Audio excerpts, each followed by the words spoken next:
What kind, boy? Here we got Blackie Speaks What Drake's recent album sales really mean. Now, Drake's recent album sales. Now, I've had some time to listen to more of that album, bro. Like, to listen to it again.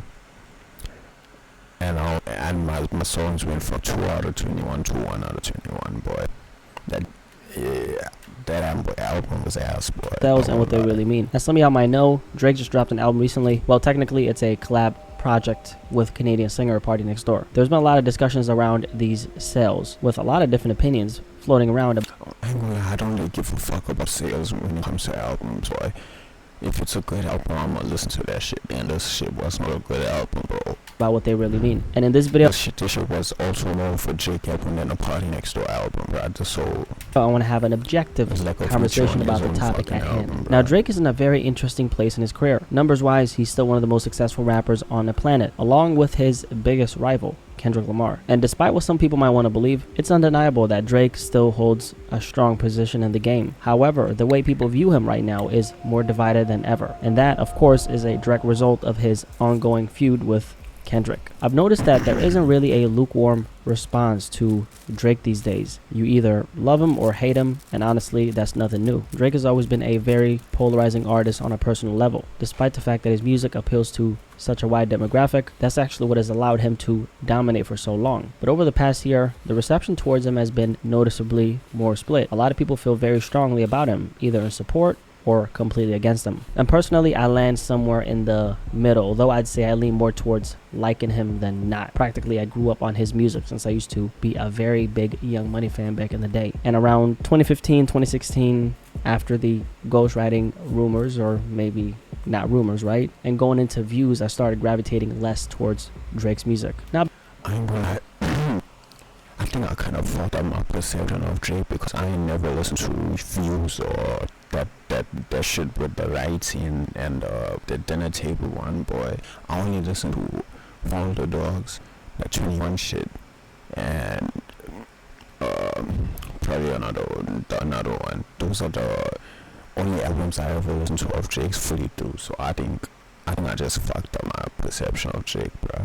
Cause I'm really got hits. I know all the hits, boy, like the popular shit on the radio and shit. Not because he fell off, because let's be real, Views was a very big moment for Drake. But something about his music didn't resonate with me the same way it once did. Maybe it was the shift in his sound, or maybe it was just me growing out of that Drake era. Either way, I found myself checking less and less for Drake. But even with that, one thing about Drake is that he always finds a way to stay relevant. Whether it's through his music, his influence, or just even the conversation surrounding his name. There's more discourse about Drake than ever about where he stands in the game. The question isn't just about whether his music still hits. It's about how his next move is gonna land, especially when the public perception around him has soured. I'd say Drake undeniably took a hit reputation-wise after his feud with Kendrick. A lot was said during that beef, and his public image took a serious blow. Naturally, this has led to people wondering, how is his next album gonna end up performing? Kendrick, of course, is always going to come up in these conversations as well, and he's been doing extremely well for himself. His last album, GNX, which just found 100 million Spotify listeners now, boy, dropped on November 22nd, has been doing phenomenal numbers. And the week after the Super Bowl, the album ended up selling 236,000 copies. Not first week sales, so obviously these are massive numbers given how long it's been out. People have been comparing the two even more lately,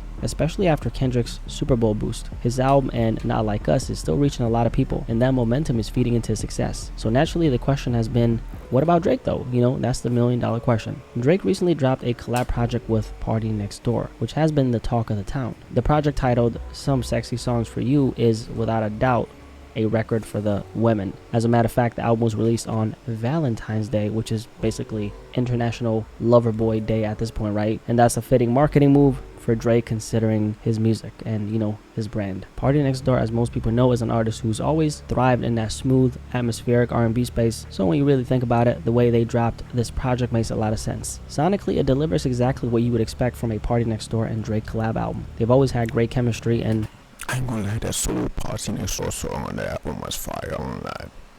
That shit was fire. That shows here. Music is my must goes back to 2 out of 21. Itself isn't that bad at all. There are definitely some really enjoyable tracks on here, and if you're a fan of their past work together, you'll probably find something to like. Now, I'm definitely not the target demographic for this particular album, which is probably why I'm not too crazy about it. At this stage in his career, Drake is getting older, and while he's always been, known for his love songs, I feel like he's dropped way better ones in the past. And personally, bro, I know there's so many. I can't really relate to the themes on his project the same. Like, you got good songs, bro, good like love songs, bro, but this album was just like throwaways, boy. Way, and I think there's a little bit of a disconnect with where Drake is at in his life. I was expecting him to approach the topic of love a little different this time around, but then again, his music. Boy, this was like pushing 40, talking about like acting like he's like in his 20s, boy. Like is a reflection of how he sees the world. Now, the project ended up debuting at number 1 on the Billboard 200, moving 246,000 units in his first week. And this is Party Next Door's first number 1 album, so salute to him. But here's where the conversation starts. Are these numbers solid for Drake? Because let's be real, we all know how Drake is, he's a numbers guy, right? So whenever he drops, his numbers are always going to be in the conversation. Back in 2016 with Views, Drake was dominating everything. Most streams, most digital sales, biggest album of the year. That album alone did over 1 million in total first week volume and set an all-time streaming record with 245 million plays in its debut. So when you compare that to his latest performance, it naturally raises the question, is this a decline or is it just a shift in how people consume his music? Now let's talk numbers. Drake's last collab project, Her Loss with 21 Savage, did 404,000 in first week sales back in 2022. And then his last solo album, For All the Dogs, that album pulled 402,000 in first week sales. Almost identical numbers. Naturally people are very split on what this means for Drake. Some people feel like Drake should be doing way more because of who he is, while his fans, they see this as a W, celebrating the consistency. And one of the biggest talking points is, of course, the Kendrick comparisons. Because like we mentioned earlier, Kendrick dropped GNX back in November, and then boom, Super Bowl weekend comes around and his album skyrockets in sales. Now, some people argue that the Super Bowl boost was natural, but other people believe that there's more to the story, especially when you look at how his numbers are broken down. According to Luminate, Kendrick's GNX album moved 236,000 units in the week ending February 13. Of that, 116,000 came from album sales, and out of those 116,000, a massive 87,000 were vinyls, which had actually been pre-ordered months ago. You know how crazy that is, boy. I feel like that's bigger of an achievement because niggas still buying vinyls, but only counted this week because they just shipped. Now, DJ Academics has been pushing this idea that Drake needs to. I think vinyls are better than like streaming sales, boy. That should earn more, like it control more. Start finessing like this, basically implying that Kendrick played the system, which he didn't really play the system. He played within the confines of what the system allows. There's a very big difference, Academics. And I'll be honest with you, I thought Drake would do like at least like 400,000 with this project, especially considering the fact that the last collab project he did, the one with 21 Savage, Her Loss. Cause think about it, boy. Streaming is like McDonald's, sir, and then getting a vinyl is like a steak, boy. Like you're only gonna get the steak because it's a high quality steak, boy. You're not gonna get like a vinyl off of McDonald's. You know what I'm saying?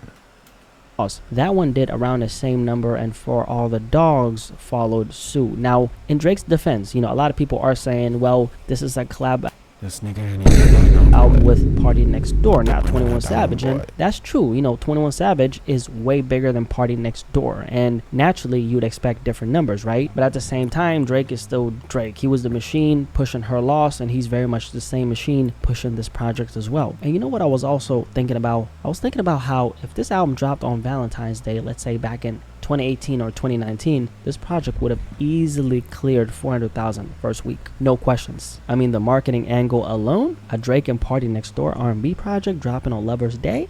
Come on, man, that's a huge selling point, and I really don't think people should overlook that because I think that's one of the biggest factors at play here. There's definitely a conversation to be had about the shift in Drake's audience over time. This project, for example, was clearly made for the women. I mean, Some Sexy Songs for You, that makes it pretty obvious. And albums with this type of target demographic don't always explode in their first week sales, but they tend to age extremely well and perform better over time, especially in comparison to more rap-focused records. And I ain't gonna lie, bro. I seen a lot of motherfucking stickies be putting that shit on their story, bro. Like songs from this album.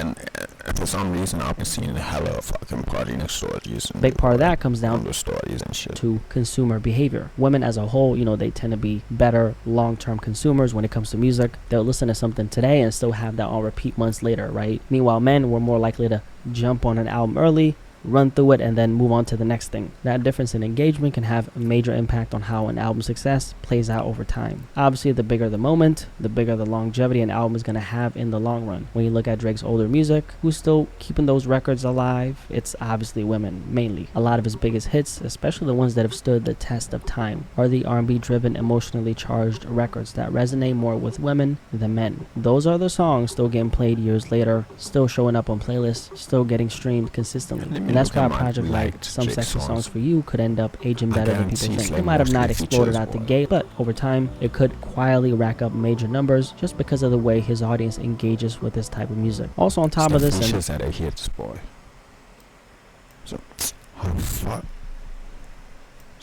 is more of a theory that I have that can't really be proven objectively, but now I was having this conversation with my brother Muaz. Shout out to my guy. I think Drake low-key dropped this album just to kind of test the waters, especially since he's not entirely sure how well his music is going to be received right now. With everything that's happened over the past year, the perception around him has shifted, and this project might have been his way of gauging where he stands before making his next big move. Drake is a guy who's always had his finger on the pulse of the industry. He's built his career on adapting to trends, keeping up with the new wave of artists, and making sure he stays ahead of the curve. For this particular project, a collab album, Party Next Door, that's actually been in the works for quite some time. He accomplishes two different things. One, he's testing the waters, and two, he's doing it through someone he trusts. Party has been one of the most loyal people to Drake, especially during his feud with Kendrick Lamar. According to Drake himself, P&D stuck with him while a lot of people in the industry distanced themselves from him over the last 10 months. So it makes sense that Drake would want to, keep his real friends close, especially when he's felt the impact of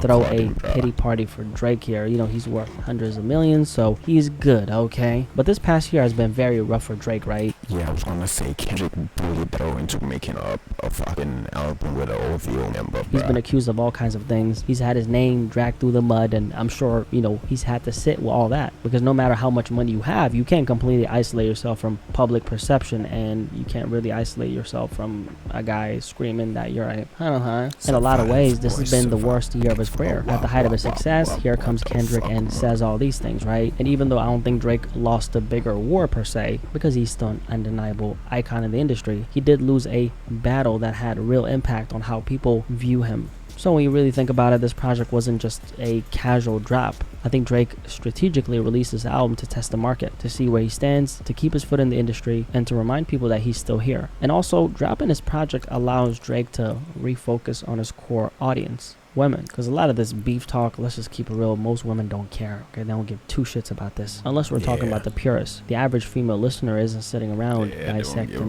diss tracks. Women are a huge reason why Drake is where he's at today. They've been supporting him since day one, and they're not as invested in the rap battle narratives the way hardcore hip-hop fans are. And when I say that, I'm talking about the casual listener, not the people on Twitter with the Twitter fingers, because those are not casual listeners. We're talking about the people who stream his music, add his songs to their playlist, and keep his catalog in rotation long after the drama fades. And Drake is sending a message to his core audience. He's telling them, hey, I still got you, okay? And here's an album to enjoy while you tune out all the noise surrounding my name in the industry right now. And honestly, I think that was a genius move. He couldn't have played it any better, because dropping a solo album right now would be a disaster for Drake if you ask me. Whether people want to admit it or not, who's having a moment right now? The guy he beefed with, Kendrick Lamar. People are still celebrating Kendrick right now. And Kendrick is still in the focal point of this conversation, still riding the wave of his Super Bowl boost, and still the artist everyone's talking about. So there was no way that Drake was gonna fuck around and drop a solo project and try to compete in the middle of all this. He'd be setting himself up for absolutely no reason. But if Drake wasn't good enough artist, bro, there's a reason why I didn't do that solo album, bro. Drake fans might hear this and say, nonsense, Drake is always going to come out on top. Well, if that's the case, how come he didn't come out on top against Kendrick, right? Because he's not bulletproof. If you actually know Drake, like a real nigga would have fucking put that solo shit out, like stood on this shit. You should know that Drake is one of the most calculated artists in the music industry, right? The guy is very aware of what's going on around him, and he's also very aware of his strengths, but most importantly of all, of his weaknesses. And that's literally all he's been discussing for the entirety of his career. If you peel the layers of the onion and actually listen to what he says in his music. Drake knows that he can't compete right now if he drops an album. Would he sell? Absolutely, but the album will still be connected to the discourse surrounding his name, which isn't something that he wants, because when Drake drops, he always tries to sell the listener an era. Thank Me Later was an era. Take Care was an era. Nothing Was the Same was an era. Right now, we're still in the era of Drake versus I listen to any of those full through, Drake, but soon, give it like 6 months tops, and a lot of this shit is gonna be in the. I actually need to go back and listen to all that shit. I should do a reaction on this channel the first time listening to that shit, because like, no niggas haven't listened to that shit. Because at the end of the day, there's gonna be new things that happen in the culture. I mean, shit, Kendrick might fuck around and do some crazy shit again that takes people's focus in a different direction. People will eventually move on, and yes, it's gonna be a part of his history, but Drake is obviously bigger than just his feud with Kendrick, and at the same time, Kendrick's success is bigger than just their beef. These are two of the biggest artists of this generation, right? And their impact goes beyond just whatever little back and forth they have. So when all this blows over, Drake is gonna, eventually gear up to drop, and when that moment comes, he's gonna be swinging for his life. And honestly, he should, because Drake's next album, not just in terms of sales, but overall, will set the tone for everything moving forward. It's gonna be a defining moment for him, because Drake's music these days doesn't really carry the same cultural urgency it once did. And I think that's part of the reason why he's held off on dropping a solo project this time around. Historically, when Drake drops, the entire industry stops to listen, but things aren't like that anymore, right? On top of that, there's going to be a lot of pressure on him to say more in his music, especially after everything that's happened over the past year. Some fans will expect him to address certain narratives, clear the air, or at least acknowledge the shifts in perception, and whether he chooses to do that or not. But now, what if this doesn't deliver on that shit, boy? And we waited all that time for nothing, dog. His next move is gonna be. I'm curious to see how this shit plays out, boy. Really scrutinized. Anyway, if you made it this far, hey, shout to fucking Blackie Speaks 5 with your ass always, man.